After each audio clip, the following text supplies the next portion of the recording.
And we are live tonight from the Outer Rim in what is another gorgeous night here at Urza's Holotable Hall. How are you guys doing? And joining us tonight via HoloLens is our old friend Clash from DOE, coming to us all the way from the forest moon of Endor. And now it's time I remind you of the big announcement that C-3PO is coming to these very holotables and will require any 5 Ewoks to unlock. And your boy Urza's Ewoks are questionable at best, but I've got some questions for Clash to ensure I'm giving myself the best chance to obtain the Golden God. So Hall, it's Yub Nub. You're going to want to stay tuned because we've got the kits to cover, the compositions, and lastly, the utility outside of the upcoming event. You better believe it is time for some Murder Bear action because things are going to get for real. After the break, let's hit it.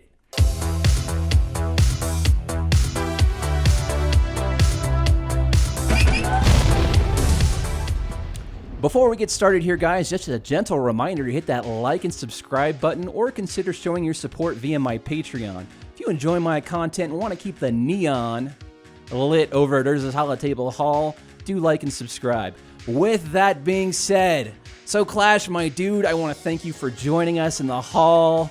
And for those that don't know, your guild, DOE, is actually, it stands for Defenders of Endor, correct? That is right. Absolutely. Yep. All right. Well, I've met a lot of people from your guild. Shout out to Sunny. She is fantastic. Anyways, the guild is very much focused on the fur. So I'm certain you can help point guys like myself with fringish Ewok squads into the right direction. So let me be clear, man. I haven't touched my Ewok since basically the days of the Rancor, the early days. So I'm in a... Well, you've missed out on a lot. I can tell you, just candidly, you've missed out on a whole bunch of cool stuff that's happened. So but you're not alone. There are many people like you. So I get it. I wasn't snoozing. I've got my Paplu to 7 stars. I've got my Wicket to 7 stars. You know, I did focus a little bit just to make sure I could clear the event and get those Wicket shards.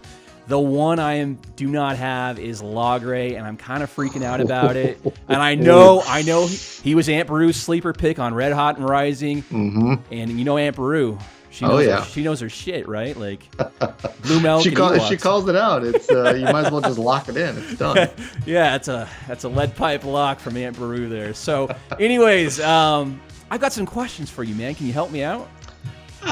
I would always be glad to help you, and I'm sure you probably remember what happened. Maybe just a few short weeks ago, whenever we did an impromptu Urza versus the not quite meta, but pretty damn close in my opinion. So we did.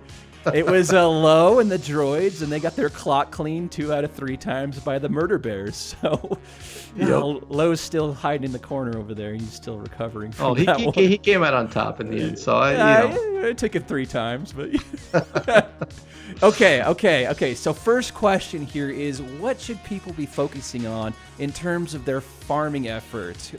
Who would you kind of rank the Ewoks best to worst? Man, it's a challenging question, right? Because you think about the return on effort of certain aspects of things. If it's in the cantina, that's going to give you a little bit more of an ability to kind of get some shards faster versus maybe a hard node. I give some relative value here, right? We know there's 7 of them, and in this instance, the top 5 are very clear. How you order those, it's going to be more dependent on where you're at in the farm and what you're doing with them. But right. Obviously, Chirpa is going to be the number 1, right? Just due to the sheer fact that the leader is so potent. No one is going to get surprised in this event, in my opinion, by we used Tebow and it worked, or anything like that. That's not going to happen, right? Chirpa's lead is definitely going to be the one that gets you through this. Second, of course, is going to be Wicket. Wicket, I mean, he changed the game for it, right? You and I ran Daka Walks back in the day. We did. Those were the days. They were great, right? But once we got Wicket in the game, it really put them on another level to compete against what is, all the different metas that have come since then. So I go Chirpa, I go Wicket. Then the next 2, you're again, It's going to be up to where you're at in the farm. I'm going to put Paplu just above Logray here because Paplu is easier to farm. He's in the cantina, and he is the engine to this entire thing working, right? His unique and the way that he gets turn meter going for the team is like the number one thing you should probably think about as it relates to the success of the Ewoks. Then I go Logray, then I go Elder. Tebow and Scout, love them. I think they're great. Mine aren't geared; they're both gear 11, but they're not in the same realm. So right. It's a good starting off point. We can dive more into this if you'd like. So I'm interested that you say Paplu is more important. It's just strictly. I think you'd say like 1 and 1A, or they Paplu and Logray, because I mean that's encouraging to me because I'm like my Paplu's at G10 right now, and I think he's kind of coming up. So right. I do say that. I say that Paplu because again, Logray mechanically is, I think, superior. Like he's got the days and he does all the foresight and also, but Paplu is the one that gets everything going. Okay. So remember, he gets a 25% bonus to his speed if he doesn't have taunt, and so he's starting off the battle without taunt. I've seen, and there are plenty of videos out there, I'm sure you've seen, if he can go first, right, if you can jack his speed up enough, that is what gets the engine of Chirpa and the basic / extra attack engine going, right? It's as I'm sure you've heard, it's death by 1,000 cuts, right? It's the swarm of bees that you saw with poor Low. Yeah. And he is the one that starts that off. You can you go with him less? Yeah, sure. But I truly believe, in my opinion, based on all the ways that I've played these things, that he probably is going to be a little bit above Logray. Nice. Okay. So let's talk about compositions and kind of what is the optimal lineup in your mind, and then maybe give some suboptimal options, maybe just one of each. Yeah. So optimal, again, we're going to stick with the same 5 that I said. Tebow and Scout. I like them. You can sub them in, ish, if you'd like. Optimal is going to be Chirpa, Wicked, Paplu, Logray, Elder, right? And for many reasons, they're just the turn meter, the revive, the AoE days, the taunt, the dispel of all basics with Paplu. Wicket's damage. I mean, those 5 can really basically, outside of Sith and outside of Sith and outside of Revan, even though we've proven that they can beat them, are the ones that can damn near go against any composition out there. So those are the ones I like. You can sub Scout for Wicket if need be, and Tebow if need be, but really more than you're playing a much more tactical turn meter game. Okay. Very cool, man. And so, if you had to put in Scout for, let's just say, you're pulling out Logray, would you put in Scout or would you put in Tebow? If I'm pulling out Logray? Logray. That's tough. I mean, because I think Logray is going to be the one that people like me, I think the majority of people will not have. Because he's guild store and all that stuff. Yeah, it's a good point. It comes down to sort of maybe a little bit more about how you're modded and how well the others are. If you're going Scout, I'm hoping to be able to burn through as fast as possible. I'm going extra damage, right? Because Tebow is just not going to give you the damage that Scout is. If you go Tebow, it's just going to be tough, right? Because he gives you, reduction of turn meter. He gives increased turn meter when he stealths and all that stuff. But I just don't know that it's going to provide the exactly what Logray does, right? Scout's going to at least give you something on the other end, right? It's going to reduce turn meter. He's going to get a bunch of turn meter. You can mod him, almost straight for offense. You don't have to worry about speed on him. Mm-hmm. So I'd probably put Scout over Tebow in that instance. Okay, very cool. So let's talk Matchflow, and you're very familiar with the optimal build. Maybe not as played it as recently with the suboptimal guys. What would you say? What should people look for in terms of Matchflow? How does that look? Yeah, again, if we're talking PvP, right? If you're going against, if you're using against them, the normal counters, right? First Order, Night Sisters, things like that.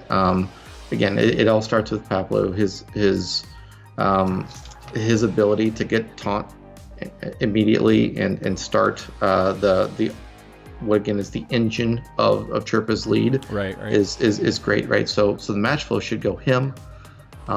Most cases next year you're going to want Wicket to go next because he's gonna assist, call, let's call it Elder, or it's not going to be a lot of damage. Let's just be honest, right? He is going to do damage, which is great, but whoever he calls to assist, it's not going to be a lot of damage. But if he calls Elder to assist, that bumps everyone's turn meter up again, which is nice. And then he basically, hopefully he procs and he goes again, and then he's AoEing, and they're both stealthed. And it's the best they can do is hope that they have some sort of an AoE dispel or something like that, because otherwise they're going to get, again, swarm bees. It's that scenario where, how do you kill swarm bees? You can't cut the head off of swarm bees. You're just going to get the best thing you can do is hope you've got some sort of a net, which there's a couple of nets. There's a couple of nets out there, which I'm not going to mention because it'll ruin the flavor of Ewoks. But right. Yeah, but those are the main two, right? You want Paplo to go, then you want Wicket to go, and pretty much once that happens, it's not going to matter too much, honestly. Okay, so I have a question here, because you've mentioned the Paplo Open. I mean, the Paplo getting a lot of speed there, making pretty quick. He's a tank, and he's going to need to soak up most of your damage, correct? But you're talking about, would you mod him for speed? And what would that look like exactly? What kind of mods would you run on Paplo? Oh yeah, I'm going speed on Paplo all the way. Speed and probably you kind of make it up on your own, but I like speed. Right now he's only running, what is this, 102? So nothing crazy. Right. But again, with the 25% speed bonus, that usually puts him in a realm where he can go first against some of the other comps that I'm putting him against. Okay. And what about like Wicket? What kind of mods does he look like? Wicket I have as crit damage. Okay. So I think because he's the one that does. I mean, honestly, I feel like it's more than half the damage for the squad. I've just modded him as best I can for the crit damage triangle, and if it's not crit damage, crit chance would work as well. Okay. And then of course the others I think are offense cross, and then let's see what I got here. I got a protection. Actually, I got a health circle on him, but it was because it actually worked with how high my crit chance was and how high my speed was on that one. You could do proc obviously, but those are the way I would look at for him, because he is going to be the one that really does the actual murdering within the bear squad. Okay. And Logray, I assume you're going to want, I don't want to even guess here, because he does AoE days, so potency? Are we seeing some potency on Logray? Or yep, I have potency, I have speed on Logray. So the ones that I have, again, just managed the way I've got my mods managed. I've got potency cross, but it's a speed, right, with a speed secondary. Right. So I think all in his potency is pretty good. It's at 93%. Oh, wow. Yeah, so he's got a lot of potency with him, but I still managed to get that potency with the speed set, and it has an additional 100 speed on him. So that puts him in a place where I feel like he's pretty effective. And again, I've got a green, I've got a blue, I've got a purple, I've got 3 orange mods on him. Nothing crazy, but enough to get the job done. Nice. Now, maybe things have changed, but back in the day when I used to run Elder in Rancor Raid, you wanted him hitting a lot pretty quick. So he's generating a bunch of turn meter on his basic. Is that still the case, or is it different nowadays? Hasn't changed really. Speed is still paramount. I've got speed and I've got health on the outside. The triangle I've got as a health, and I've got that with crit chance. I'm sorry, I've got that as a health primary. Okay. He has got, I don't know what's the gender of Elder at. Has anyone ever decided on that one? He's a dude, right?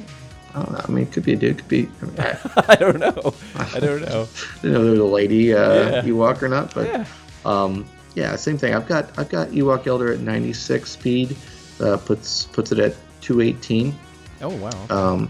And so again, nothing crazy, but I've got a tenacity cross with a my circle is, pull this up, health. Health is pretty good on Elder. So I think that's probably your best bet. But really, if those, I don't want to overemphasize the importance of Papu and Wicket as your first two, because you can definitely work around it. But if Papu and Wicket go first, honestly, the way you mod these others, it's not going to be as important as it is maybe for other comps for every single person. So I'm getting away with my Elder not really having great mods. In fact, I've got 2 4-dot mods, and don't tell anybody this, that I've got 2 4-dot mods on it. But I've got 2 4-dot mods on Elder, and it works just fine, honestly, because the utility is there. He's not getting debuffed. He's got tenacity. He's fast enough. He's getting everything done. But you're right. He's going to be something that is going to be hacking away, and that's going to get turn meter to everyone. So you're right. So that leaves us with Chirpa, and he's the final one here. What do you got your Chirpa looking like? I'll ask you this question: what would you expect Chirpa to have? I would expect Chirpa to have maybe a little bit of speed and maybe health and protection. I mean, because he's going to put up some buffs, and you want to get he does some heal over time, right? I'm trying to remember off memory here. From the old Chirpa teams for hot. I don't know. I would say health and protection and speed where you can get it. So the actual sets I've got are offense and tenacity. Okay. So my tenacity on is going to be on my the way I have it set up. I've got tenacity on triangle and on arrow. Triangle, my primary is crit damage.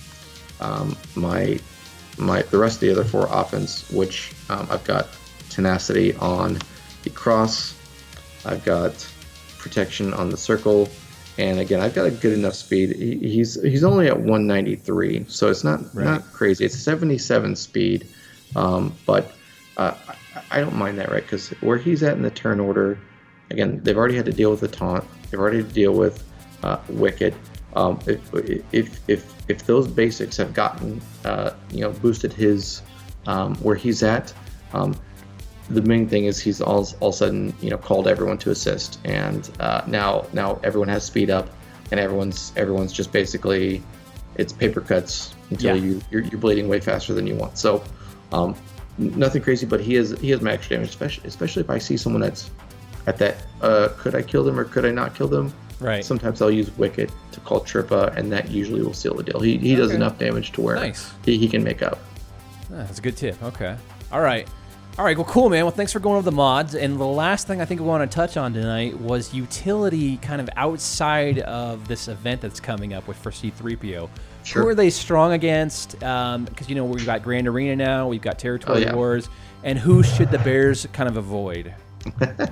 Well, so, in Territory Wars, I think DOE, the Defenders of Endor. Like, I hate to speak for a guild that has just such tenure in the Ewoks, because we've got so many people that are way better at Ewoks than I am. Scuba, Brando, like the people that have set the bar for these things. And I would say that in general, they were a hidden but shouldn't have been hidden treasure, right? In Territory Wars. I think most people would kind of ignore them and they're like, whatever, fluff. But they're so easy to underestimate, as you well know. If you don't know how to battle them, you're going to get your clock cleaned easy, no problem. It's going to hurt. But now that everyone's kind of investing the time and energy into these things that several of us have for several years now, the secret's a little bit out. So what I'll say is that on defense, I struggle a little bit more, because I think people are going to kind of know how to attack them now that everyone's getting them. But on offense, they haven't changed, right? They're gonna absolutely. I mean, even with a gear or 2 lower across the board, you can wipe out a crew first order team. Everyone knows that. If you don't know that, I mean, just watch. And there's tons of footage out there. Night Sisters, even with the rework, they do exceptionally well, with or without Taliesin or Ventress as lead. That they really can just mow through a Night Sister squad, which is awesome. And then of course they're going to take out all of those secondary kind of B-ish tier teams, Troopers, Troopers, Phoenix, not great Empire. Rogue One. Rogue One. So when you see those after you, and you're like, oh, what do I got left? I got a bunch of kind of middle of the road Ewoks. They're likely going to be able to do the job just fine. Nice. So there's where they're good. Where they're maybe a little bit more of a coin flip, you're going to have to like check the speeds and see what works. You don't want to get into a speed battle with JTR and the droids. Like it can go south really, really fast for the Ewok. So if you're certain that you can manage an initial wave, right? Right. Maybe, but otherwise, I would avoid that. I would also avoid an EP lead if you're not at the speed levels that you need to be. Right. If they're going to outspeed you, if Pop Blue's not going first, I would just get out of it. Yeah. And then lastly, of course, I mean, outside of the Treya, avoid at all costs, of course, because all the assists are just going to kill yourself instantly. Revan, again, it can be done. Right, people have done it. Yeah, it can be done, but you have to be really, really good at knowing where the speeds are, what order you're going in. Right. Another one I've seen people try and fail pretty badly. Obviously, we've got some footage going on here, but don't go against Han Chewie with Rebels. Other Rebel CLS, the old school Rebels with bays and the chase, like no problem. But if Han Chewie get in there, they always target Elder. It's like she dies or he dies, whatever it is, instantly. So those are the ones I think are the ones to kind of look out for. Okay, awesome, man. Well, so thank you so much, Clash, for joining us tonight. It's awesome, man. I just can't thank you enough. Yeah, of course. I'm always glad to talk Ewoks. And eventually, maybe my Phoenix will rise back to the meta at some point. We'll have a really good one. But Ewoks are my old love. They're the one that started this whole game for me. So I'm excited to talk about it. All right, man. Well, I'm going to have you hold on for just a little bit. We've got some birthday shout-outs here. Holy crap. We've got 4 birthdays here. Django Fett, the D is silent, Swanker, S. Walker, Tano, Turkina, and my dude HK47, all from the hall. Ladies and gentlemen, I hope you have an absolutely amazing birthday all the way from me to you. And be sure you swing on by the bar tonight over at the hall, because you better believe we've got the Carillion Ale on tap, and it's ready for you guys to partake. They are on me. Thanks for all the love and support, guys. And be sure to holotable responsibly. And if you've got an upcoming birthday or a game changer request, why don't you swing on by Urza's Holotable Hall Discord server and let me know. It's your ultimate social hub for Galaxy of Heroes. It's dressed to impress, and the Twi'leks always drink free. Stop on by, say hi, ladies are welcome. The synth wave is always cranked. The neon is always lit. And the holotables, baby, the holotables are hot. Red hot.